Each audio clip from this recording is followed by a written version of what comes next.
We've always known that these people in the mainstream industry hate the fans. They hate the readers, especially when it comes to Amazing Spider-Man fans. It seems like their entire intention is to not give you a book that you want on any level whatsoever.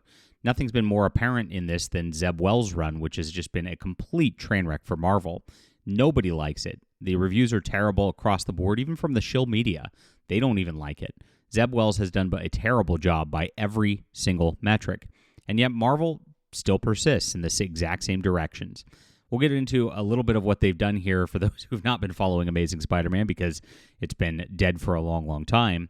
But this marks a new low using the letters column to lambast fans. This is what editor Nick Lowe's doing, and it shows his disdain for you, the reader. And that's exactly why we're fighting against Marvel and DC at this point, because independents are the way, and we need a new way forward. My name's John Delarose, everybody. Please hit the like and subscribe button. I'm the most trusted name in comics news because I'll tell the truth of what's going on in the mainstream industry, and nobody else will. I appreciate you guys for being there and subbing to the channel. We've been growing by leaps and bounds here. It's been amazing. And I've also been putting out this graphic novel here on Kickstarter. This is our most successful graphic novel to date.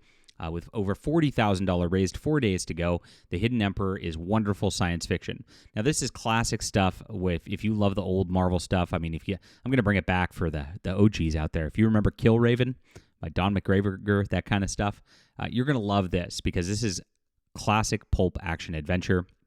It's good stuff, and we're bringing comics back and making them fun again. Check it out. It's in the description below. Support our channel and support independent comics, guys. This is the way forward in the future. Our most successful campaign ever, all because of readers like you. And we thank you, readers. And I listen to reader feedback. That's kind of like, as an independent, when I get my customers emailing me about what they want or don't want out of books, I mean, that's something like I take to heart. That's the most important thing that you can possibly get as an author. And you'd think that Marvel now, with their dwindling sales and everything, would listen to the people, but they don't. It's like they don't want to know what's going on. Now, the whole problem with Spider-Man is the whole setup that's been going on since Brand New Day, One More Day, whatever you want to call it. It was an absolute disaster back in the day. Peter Parker chose to make a deal with the devil to remove his marriage to Mary Jane. What a great heroic thing to do. All because his aunt was going to die, and she's like 80-something, so, he wanted to make sure she had like 5 days left to live, instead of 0 days left to live. Very important stuff. In fact, all that was invalidated anyway because they should have just left Aunt May dead after Amazing Spider-Man issue number 400.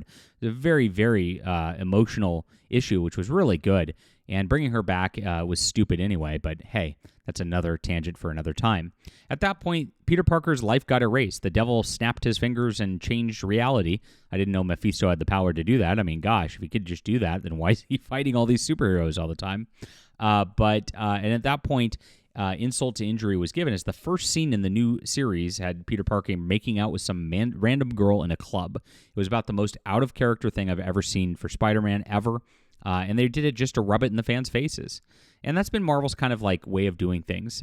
They like to use these gimmicks to get attention because people talk about it. And if people are talking about it, maybe people will rubberneck and pick it up. It'll give a short-term sales boost, but you turn off the long-term fans who you just bleed off over time by disrespecting them and disrespecting the lore of their comic books. And so what's the point in following it? If there's no continuity that matters, if Peter Parker can't have his marriage to Mary Jane anymore because editorial can't write a good story because they're lazy with a married couple, then gosh, that is a really sad state of Marvel Comics. But that's where we've been. Now, when Nick Spencer came back in, I was very, very tepid on his run, expecting that he was going to make things worse based on what he did with Captain America. But he actually did an okay job. And he teased that he was going to start getting Peter and Mary Jane back together, getting them on that track.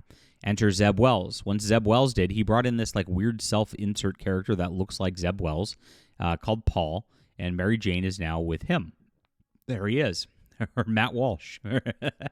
And Paul has been here through the entire time. Now, we've covered the cringy stuff with Paul and the cucktacular Spider-Man as Peter's like, hey, Paul, you make some great dinner. I appreciate your chicken, as he flies out of their apartment.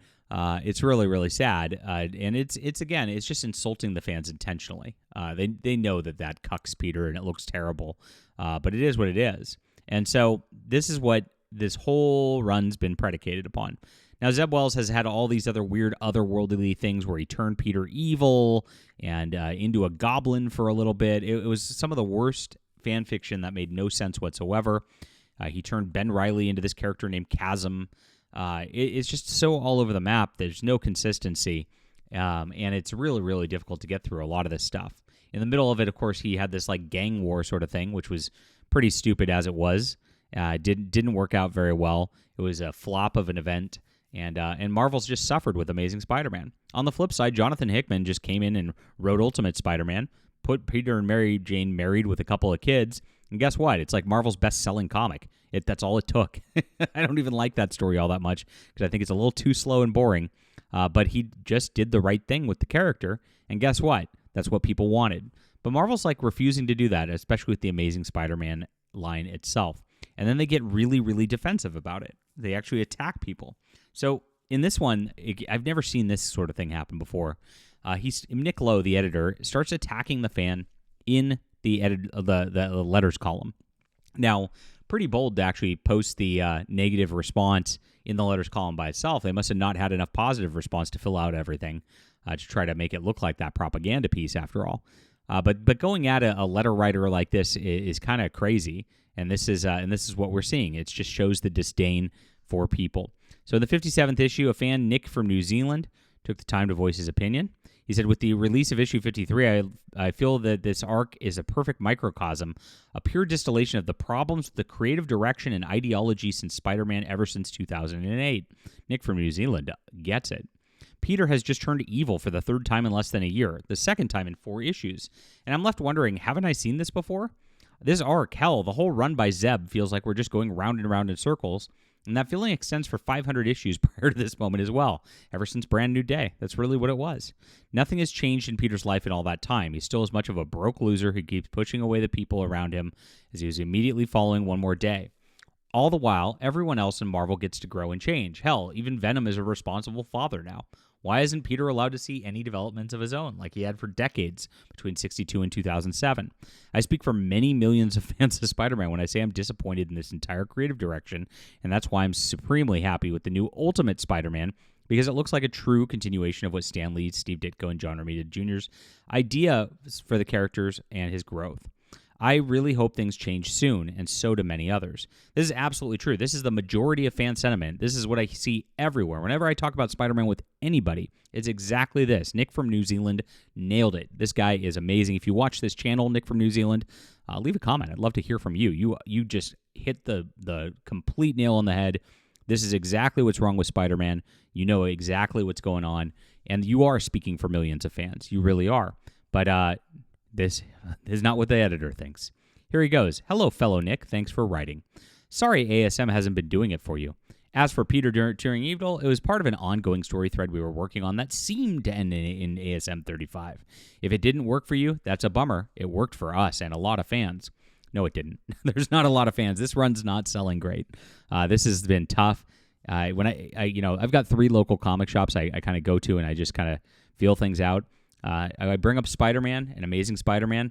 Nobody not one person ever likes it. It's absolutely been a train wreck for Marvel Comics. He then said, would Stan and Steve and John want Peter's life to develop? I'm not sure. I can't speak for them. Okay, editor. It's literally your job to try to continue their legacy and bring the character to a good spot. I certainly don't think they had a definite plan for such development, as they had no way of knowing the book would last decades past their time on the book. He acts like they didn't know that it was around in the 70s, 80s, and 90s. Yes, they did. Stan was editing at the time, guys. What the hell's going on? I come to think that Spider-Man growing, aging, developing his life along with the reader in Amazing Spider-Man isn't the way to go. I believe Spider-Man belongs to all fans, and all generations should be universally relatable as possible. You know what? This is not universally relatable at all. This Zeb Wells nightmare is not being relatable to anybody. That's what's ridiculous about all this. Why just mostly? Well, we should still do stories like Superior Spider-Man and Worldwide and Beyond that drastically change Spidey, but then come home to the core of Spider-Man. That said, we at Marvel contain multitudes and have offered many stories of Spider-Man growing and aging beyond his archetypal core, if that's more your thing. Aw. And here's where Lowe goes and attacks him, and this is where it gets crazy. I do think it's a bold claim that your view is one representing multiple millions of fans' viewpoints on how Amazing Spider-Man would work on a comic with no way to prove it.